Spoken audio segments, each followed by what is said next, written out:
Memasuki pekan ketiga perang Iran melawan Amerika Serikat kini berujung pada penutupan Selat Hormuz khususnya untuk kapal milik Amerika Serikat, Israel dan sekutunya. Situasi ini membuat Trump harus berteriak meminta bantuan sekutunya di NATO. Namun faktanya permintaan itu ditolak mentah-mentah lantas selain menutup Hormuz, apa strategi Iran hingga tidak goyah sampai saat ini? Kita akan membahasnya bersama dengan pendiri Synergy Policies, Dina Prapto Raharja dan pengamat militer Anton Ali Abbas. Selamat sore. Mbak Dina dan juga Mas Anton, semoga sehat-sehat selalu. Selamat sore. Ya, saya ke Mbak Dina terlebih dahulu. Mbak Dina, kita mengetahui bahwa ini Trump tampaknya pusing tujuh keliling karena Iran memegang kendali terkait dengan Selat Hormuz dan ini membentuk sebuah kuncian yang begitu hebat bagi Amerika Serikat dan Israel. Saat ini Trump tampaknya ditolak terutama Jepang, kemudian Jerman, Perancis dan kemudian juga Australia. Kanada menolak semua untuk permintaan Trump agar menyerang Selat Hormuz. Untuk saat ini seperti apa pandangan Anda? Apakah Trump telah ditinggalkan? Ya, menurut saya Trump dalam posisi sulit karena para sekutunya sekarang mulai bertanya-tanya apa sebenarnya strategi exit yang dipikirkan oleh Trump. Kalau diperhatikan, di mana-mana kalau orang melakukan satu serangan militer, sebenarnya pasti ada strategi politik di baliknya. Ada satu upaya untuk misalnya membentuk pressure tertentu, tetapi ujungnya pasti selalu membentuk kerangka kerjasama baru atau ada negosiasi lah ya untuk terjadinya stabilitas baru di kawasan tertentu. Nah, di sini yang tidak nampak dari Trump adalah sisi stabilitas seperti apa yang kemudian dibayangkan. Jadi kalau dilihat dari rentetan kejadian sebelum serangan terhadap Iran, di situ yang menjadi gangguan ya untuk pihak Eropa. Katakanlah misalnya sebelum kejadian ini di Eropa kan juga sudah dikenai sanksi yang begitu beragam juga dari segi tarif, kemudian juga permintaan untuk membeli banyak sekali dari Amerika Serikat, dan itu on top dari di atas dari permintaan sebelumnya untuk meningkatkan anggaran pertahanan sampai 5% dari GDP. Jadi untuk internal Eropa sendiri, mereka mengalami banyak sekali tantangan untuk melakukan shifting ya dari anggaran kebijakan, anggaran di rumah tangga mereka masing-masing. Sementara dari sisi NATO, seperti dikatakan tadi, mandatnya itu beda sekali karena beda dengan kasus Rusia misalnya. Jepang dalam posisi juga sulit di dalam negeri karena mereka sangat tergantung pada impor minyak yang berasal dari Hormuz dan mereka berusaha untuk menjauhi posisi Amerika Serikat supaya tetap saja mereka masih bisa menegosiasikan solusi dengan Iran. Oke, saya ke Mas Anu. Tadi dari Mbak Dina mengenai bahwa perang dagang ini menjadi salah satu background bahwa negara-negara Eropa terutama tidak ingin membantu Trump untuk di Selat Hormuz. Dan untuk saat ini Mas Anton, kita lihat bahwa apakah juga dampak dari penutupan Selat Hormuz ini Trump tidak memiliki strategic point terkait dengan peperangan di wilayah tersebut dan juga apakah ini terkait dengan munisi yang dimiliki Amerika Serikat Israel saat ini mulai terbatas? Gini Mas, kalau bicara tentang NATO dan dalam kaitan serangan ya, bahwa satu Amerika Serikat kan sebenarnya pengen mengajak aliansinya untuk masuk ke sana. Ya. Dan sebenarnya mereka punya presiden. Pada tahun 2003 lalu, ketika Amerika itu menyerang Irak, itu juga Amerika tidak menggunakan Dewan Keamanan PBB, tapi bisa menggunakan NATO. Dan harapannya itu yang ingin dilakukan oleh Amerika Serikat. Tapi kenyataannya tidak. Di satu sisi memang ada dilema ketika kita bicara tentang Eropa dan juga NATO. Satu, mereka banyak yang menilai bahwa perang hari ini itu adalah illegal war yang tidak sesuai dengan hukum internasional. Tapi di sisi lain mereka paham bahwa kalau mereka menjauh dari Amerika Serikat, Eropa itu masih punya perang namanya perang dengan Rusia Ukraina.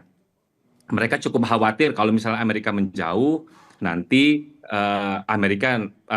Rusia akan mendapat pitfall gitu ya, dapat keuntungan gitu dari situ. Itu yang kedua. Yang ketiga, tapi kenapa kemudian ini gagal? Saya pikir ada concern juga bahwa terkait dukungan publik nasionalnya dari negara masing-masing itu. Itu yang kemudian menjadikan negara-negara itu cenderung resisten untuk menurunkan kapal perangnya untuk mengawal. Sementara kalau misalnya kita pakai kalkulasi ya, dalam iring-iringan 10 misalnya 5 sampai 10 tanker itu membutuhkan sekitar 8 sampai 10 kapal perang. Masalahnya Amerika sendiri saja tidak mau menurunkan USS Abraham Lincoln mereka untuk mengawal itu. Itu kan menjadi problem gitu. Jadi Di sisi lain, memang kalau kita bicara tentang Selat Hormuz, itu kan yang paling strategis saat ini. Bahwa Amerika selalu mengklaim sudah memiliki kewenangan awal, lalu juga sudah melumpuhkan armada angkatan lautnya Iran dan lain-lain. Tapi kenyataannya kan sampai sekarang Iran masih tetap bisa menguasai secara efektif Selat Hormuz. Ini yang kemudian menjadi beban dari Amerika Serikat. Di sisi lain, saling aksi balas dari Iran, Iran tidak pernah berhenti untuk melakukan ini. Itu yang kemudian bagi saya Amerika mencoba untuk melebarkan peperangan, aktor perang lagi. Jadi tidak hanya pada Iran, Israel dan Amerika Serikat, tapi juga ingin mendapatkan. Tapi nyatanya itu tidak mendapatkan sambutan baik dari terkait ajakan Presiden Trump itu sendiri, Mas Juno. Ya, Mbak Dina, untuk saat ini sebenarnya terkait dengan risiko? Karena mengingat bahwa Selat Hormuz ini juga sebagai salah satu kunci di mana ekspor minyak ini juga akan memengaruhi negara-negara lain termasuk Eropa dan juga Jepang maupun Korea Selatan. Sebenarnya apa saja risikonya kalau negara-negara itu masuk dalam untuk membantu Trump untuk mengawal Selat Hormuz? Risikonya adalah perluasan perang semakin melebar kemana-mana. Seperti kita lihat, Israel saja memutuskan untuk menyerang Lebanon dan kemudian membangkitkan gerakan yang semua selama ini mendukung Iran untuk juga mendukung sepenuh-penuhnya Iran. Bahkan Selat Bab El Mandeb itu sudah mulai juga dibicarakan kemungkinan bisa ditutup oleh kalangan di Yemen. Itu menunjukkan bahwa kita nggak bisa bicara bahwa ini dilokalisir ya. Ketika Amerika Serikat memanggil lebih banyak pihak untuk terlibat, artinya konsekuensi perang lebih lama dan lebih sulit untuk dibuatkan exitnya itu semakin tinggi. Jika terjadi demikian, maka konsekuensinya tentu saja satu, perlintasan minyak dan gas menuju Asia itu akan terganggu. Demikian pula negara-negara yang bergantung pada ekspor dari daerah Timur Tengah seperti Eropa juga akan terganggu. Jadi saya melihat faktor ekonomi ini menjadi satu hal yang jelas-jelas akan lebih sulit diselesaikan kalau masalah ini melebar kemana-mana. Oke, kita lihat bahwa dalam sejumlah titik bombardir dari Amerika Serikat ke Israel ke Iran terus menerus hingga saat ini, dan tampaknya Iran juga masih belum terkalahkan dan masih juga mampu melakukan penyerangan. Apa yang menyebabkan dan apa bagian hingga Iran hingga saat ini masih terus melakukan perlawanan dan juga memiliki daya jelajah untuk rudal maupun drone? Kita akan bahasnya usai jeda hanya di Kompas Petang. Ya saudara, untuk saat ini Selat Hormuz khususnya untuk kapal milik Amerika Serikat, Israel dan sekutunya, dan Donald Trump meminta negara NATO terutama 7 negara untuk membantunya dalam posisinya di Selat Hormuz. Kita akan membahasnya bersama dengan Dina Praptora Harja, pendiri Synergy Policies dan juga pengamat militer JIDA, Mas Anton Ali Abbas. Saya ke Mas Anton terlebih dahulu. Mas Anton, kita mengetahui bahwa Iran juga memiliki operasi militer bernama True Promise 4 dan juga Amerika Serikat memiliki nama operasinya Epic Fury. Kedua-duanya sama-sama saling melantangkan bahwa mereka akan saling melawan. Untuk saat ini Anda melihat bagaimana posisi keduanya terutama dalam perang asimetris ini? Ya, Mas, kalau misalnya ngomong tentang peperangan itu, pasti kita akan bicara apa strategi goals-nya. Problemnya adalah dari awal Amerika tidak pernah membuat secara rinci dan pasti apa strategi goals dari operasi Epic Fury ini. Itu yang kemudian orang menjadi menerka-nerka, ini sebenarnya apa sih targetnya? Apakah ini cuma untuk dismantling senjata nuklirnya, mengganti rezim atau apa? Ini kita nggak jelas. Sementara kalau bagi Iran jelas, strategi goals-nya ketika kita bicara tentang perang asimetris adalah semakin lama dia bertahan, itu menandakan bahwa dia menang. Gitu. Itu cuma cari satu itu aja. Jadi nggak perlulah dia harus 500 peluru per hari untuk nyerang Israel dan posisi Amerika. Cukup dia 10 setiap harinya secara konstan, itu bagilah sebuah kemenangan kalau kita bicara tentang perang asimetris.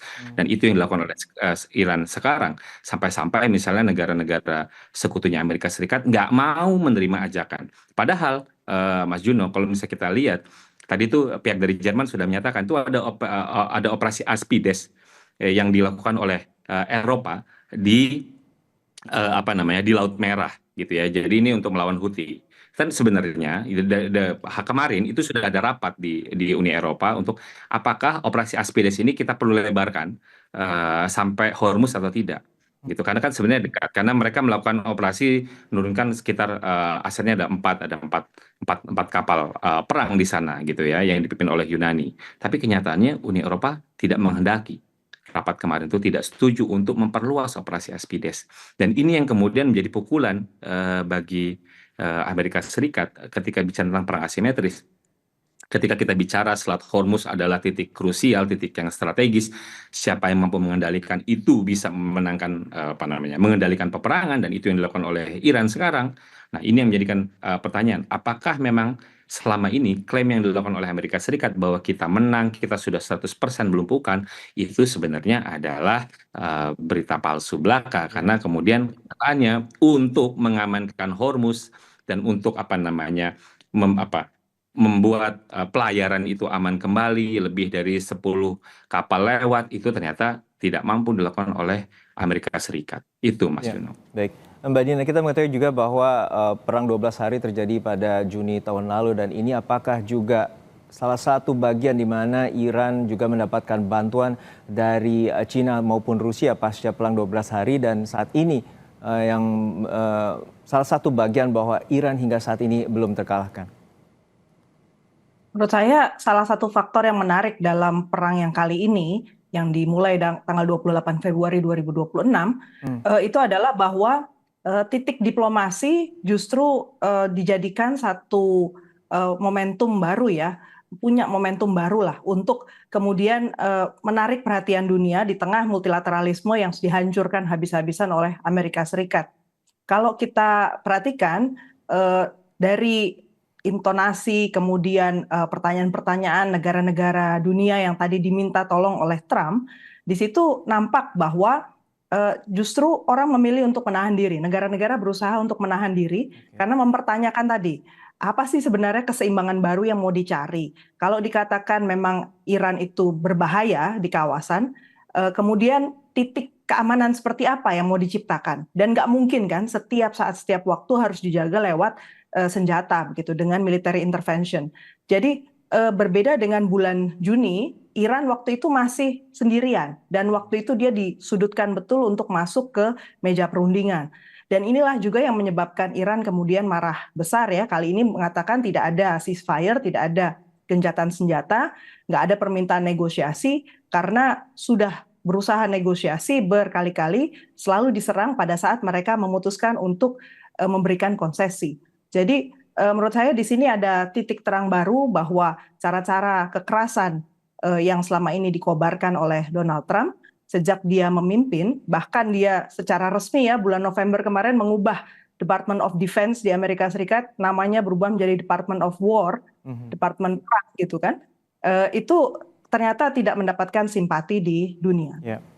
Apakah ini juga bagian bahwa saya juga melihat bahwa dari Menlu Iran Abbas Araghchi juga menyatakan bahwa tadi Anda menyatakan bahwa tidak ada negosiasi dan pintu tertutup dan juga Selat Hormuz tertutup bagi Amerika Serikat dan sekutunya. Namun diplomasi yang ia buka adalah membuka komunikasi dengan negara-negara lain bila kapal tankernya ingin melewati Selat Hormuz. Dan ini salah satu sebuah kunci bahwa Iran memiliki peran penting di Selat Hormuz. Tanggapan Anda? Ya, betul sekali. Kalau menurut saya Iran walaupun selama ini mengalami isolasi, embargo, dan dengan situasi yang demikian terjepit ya, dia masih berusaha untuk survive dan membangun kekuatan jaringan bawah tanah. Terlepas dari apa yang dia kembangkan secara ideologis, Sunni, Syiah, dan seterusnya di Timur Tengah, kenyataannya Iran selalu berusaha untuk berjalan di koridornya gitu ya. Jadi kalau diperhatikan dalam konteks serangan Israel dan Amerika Serikat, justru yang harus dicermati kali ini adalah bahwa upaya untuk meluaskan perang itu ternyata munculnya dari Israel dan Amerika Serikat dengan dua motif yang berbeda. Amerika Serikat menginginkan bahwa konsep Amerika itu power yang besar dan tak terkalahkan itu diterima di dunia, sementara konsep Greater Israel atau Israel Raya itu mengemuka karena sebelum kejadian ini Israel melakukan berbagai macam serangan ke negara-negara tetangga dan menyebabkan begitu banyak kerusakan infrastruktur yang juga mengganggu tatanan di kawasan. Ya, terakhir ke Mas Anton Ali Abbas. Mas Anton, kita mengetahui bahwa ini tampaknya hegemoni Amerika Serikat di kawasan Timur Tengah mulai tergoyahkan. Untuk saat ini Anda melihat seperti apa yang dilontarkan oleh Amerika bahwa Iran akan segera berakhir atau Iran akan segera kalah, namun sebaliknya Iran menyatakan bahwa operasi Epic Fury ini bahkan menjadi Epic Mystic atau Epic Fear. Seperti apa Anda melihat bahwa Amerika Serikat dalam pekan ke depan ini akan melancarkan beberapa serangan ataupun taktik dan strategi untuk menyerang Iran?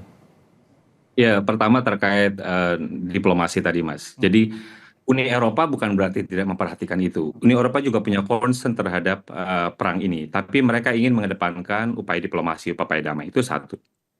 Apakah kemudian upaya itu kemudian tidak dilakukan oleh pihak lain? Jawabannya iya.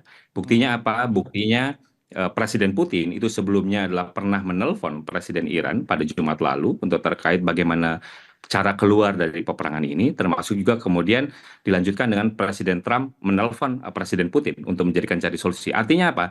Negosiasi walaupun secara verbal, secara eksplisit itu dilakukan, tapi di belakang layar itu dilakukan. Ada banyak pihak yang mengupayakan itu.